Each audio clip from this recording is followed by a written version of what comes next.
Yazi bafethu ngiyacabanga ukuthi uMr Jomo Sono wayeyiplanile lento yakhe yokushiya umshado yokora. Ngizochaza ukuthi why ngicabanga kanjalo. Okokuqala nje njengamanje umhla 14 October. Kodwa siyazi ukuthi umhla 28 February iPirates inegame neKaizer Chiefs. Umfuke ngisengavela sethi date athi uyashada mhla 28 February. Yazi nje okwesibili. Starting 11 sihamba nama-substitutes. Umuntu oshadayo ufunani kwama-substitutes? Akekho phela emsebenzini leyo muntu. Ufunani? Uma kwe-present emsebenzini engekho kahle. Ufunani kwama-substitutes? Okay, ake sithi wayengekho ngoba wayeshada. Umuntu ongekho kwama-substitutes ufunani egroundini? Akona mhlawumbe umthetho ophulekayo lapho. Yabo. Yayiplaniwe lento nje yonke lento wayenzela wona ukuthi adume kanje. Ngoba phela wayezobuya adume ngani? Ngoba phela akayona ngisho all time top goal scorer eOrlando Pirates. Hayi kabi bafethu. Yabo. Okunye umakoti wakhe mfethu ngesikhathi ekhula wayehlezi licabanga usuku lakhe lomshado, usuku olukhulu oluspecial kuyena. Selifikile umkhwenyana usevele uyamshiya nje kanjalo uyokora. Abantu abadala bathini mfethu ngaleyo nto leyo? Ngokwesintu nje mfethu ku right ukuthi uke ushiye umshado wakho phakathi uyo-attenda umsebenzi. Bengizoza mhlawumbe ukuthi umsebenzi mhlawumbe uyiphoyisa kuthiwa ingane iyareshwa warawara uyokora igoli. Ithi ayikaze idliwe iPirates iyobiqala ngalolo suku. Hayibo. Kwakuplaniwe bafethu ma 2000 ma 2k please. Asikwazi ukuxoshwa ama 1k kanje. Bafethu. Yabo leyo nto. Yabo ukuthi ayihlangani lento yakhe. Uma ushada mfethu awubook indawo. Ushadele endaweni e-right. Plus yena uyisoccer player unemali. Wayeshada endlela endaweni eseduze nje nase stadium. Ngale siduze ngalendlela yokuthi usengaso ezwe ukuthi kuyadliwa ashesha afika enze yena umsebenzi egroundini. Bafethu hayi. Lento le yayiplaniwe mina ngizosho nje. Yena nje wayeumuntu anytime goal scorer. Wase kwathiwa ngevele yona mfethu umuntu okoranye noma inini noma isikanjani. Usangakusuka emshadweni wakho uzokora mase uduma ngalokho. Yabo. Ngoba bukani mafethu ukuba akakwenzanga leyo nto usho ukuthi ngabe siyamazi. Ngoba mhlawumbe ngabe siyamazi kodwa sinendaba nje.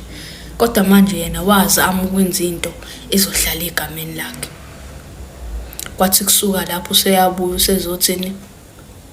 usezothi yena uyindlovu uTito uyitsheketshe. Mina ngiyazi ukuthi uyena ongafuni nalo number 10. Number 10 awuqoka kwiPirates uyena owagcina ukuqoka. Number 10 awuqoka futhi na kwiJomo Cosmos. If number 10 is just a number then why ungaqoka na kwiJomo Cosmos? Kahleni ngoba kwethu. Hayi mina ngisibhayile story lesi bafethu. Yabo nje bafethu uJomo wenza isono nje bafethu ngalento le ayisho kuTito. Mina ngithandanga I feel like wambulala uTito ngendlela thizeni. Ngoba mfethu iambulance ayiphindanga yaba right kusukela nje ngalezo insuku. I think kwakuyilezi ikhathi last year eyisho lento le. I'm not sure. Yabo. Why is a movie content creator nje? Okay, that was Unami. He's a content creator like on TikTok. So make sure you go follow guys. He's very funny. I like his content. So get time good mzwile bafethu. And I know to some of you guys it might sound controversial. How can you say such things? But to me, he's making sense. I don't know about you, too, but he's making sense. Cause why ushada iteam yakho idlala? Why usethe idate yokushada? Like or ama date wayengaphumi kwakuvele nje kuthiwe uyadlala next week. Because it doesn't make sense bro ukuthi iteam yakho iyadlala nge-22 mhlambe nge-30 wena ubeka idate yokushada nge-30. Kanjani mfethu kanjani? And then you to first lenza Tito has never been the same after that incident. uTito akazange mfethu afana, even though I feel like nathi as ama-friends we're not making asenzi lula for yena uTito, because sometimes we bash Tito for no reason. I've seen a lot of people bashing Tito for literally no reason at all. So how Tito's never been the same after the incident like Jomo Sono, but and I know ukuthi isamlimaza namanje. How can you umbize ngechekeche like an ant? Come on, bro. Come on. But please guys, do comment down below ningitshela ukuthi ngicabanga ngalento le. Do you guys think ukuthi uJomo Sono une-right ukuthi angafuni ngo-number 10 or uyisiqhwaga nje mfethu, uyibhuli kahle kahle mfethu, because yini mfethu, like simdinga u-number 10 at Pirates, but we need a number 10, bro. Just imagine Sipho Mbule with the number 10. Because manje mfethu, like I don't think ukuthi Mofokeng wants to wear number 10. With Tito, he might want to, but mfethu sifuna uMbule thina manje number 10 mfethu. How? Sifuna uMbule mfethu. Umbule is the face of Pirates manje mfethu, like it or not.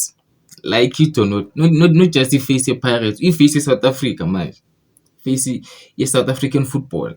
Everywhere la khona kumnandi nama-wins, environment grand, but asikho ngoMbule la. Bengila ngalento kaJomo Sono, guys. What do you guys think about it? Uma umfazi olemjida umshadile and ngosuku lomshado uyahamba uyokora igoli. As I just woke up and I got into this video, I was like, no way, I need to record a video mfethu nami ngiya-express ukuthi hayi ngeke ayenzi sense lento mfethu. Lado sengiyayicabanga. Hayi mfethu ngeke Jomo Sono mfethu, hayi ngeke. Ukuthi vele iqiniso nokuthi yona vele wagcina ugqoka number 10, because while I was going through the comments at TikTok, abanye bathi uSteve Ligolier wagqoka number 10. Bathi uJomo akagcinanga ukuthi uJomo was in the last number 10. Then the last number 10 was still Steve Ligolier. I'm not sure mfethu, ngisaseyingane phela mina, I was not there. Yabo. So please guys, do tell. And while I was going through the comments, umunye uthe uSihle Ndulu postpone i-funeral yabhuti wakhe, wadlala i-game against i-Sundowns sawina, so number 10 akaye kuSihle Ndulu. I was like, yo. Omunye wathi uSipho China wadlala angazwa kuyidabi yini, or wadlala eshonelo lomzali and we won, so naye akagqoka number 10 ke, because na he did something enkulu phela. And lokho abakwenzile kona mfethu uSipho China noSihle Ndulu kukhulu ukuthi wona washiya umshado, because le nje decision yakho wedwa ukuthi manje uzobaleka emshadweni wakho uyokora igoli bese waligibela.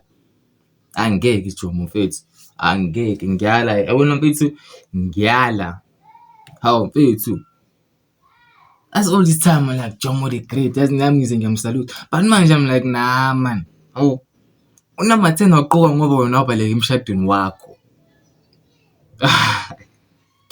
Awufostanga umuntu mfethu, ngeke azile athi ngithule futhi bafike ukuthi nibuka futhi, ngazi nizobuka phela ngoba sengisubscribe. Ningithanda kabi nami ngiyanithanda. Yani mfethu angazi ukuthi impilo yami ishintshe kanjani. Akunishintshile phela uYouTube awukhokhe, aza uYouTube. Yo, angitshela ukuthi ngizobe sengenza imali manje, khohlwa. YouTube mfethu. Bangiyathemba ngizoku sikhulu yabo. Nani phela nibuka ama-ads bafethu. Ividiyo ukuyiqeda, ungabuki uhafu. But anyways, ngiyabonga bafethu. So one day ngizongenza umuntu okwamanje ngisangikhanda yabo, ngisasubscribe ngisabuka. One day ngizobe sengumuntu ngenxa yenu. So shout out. Bye.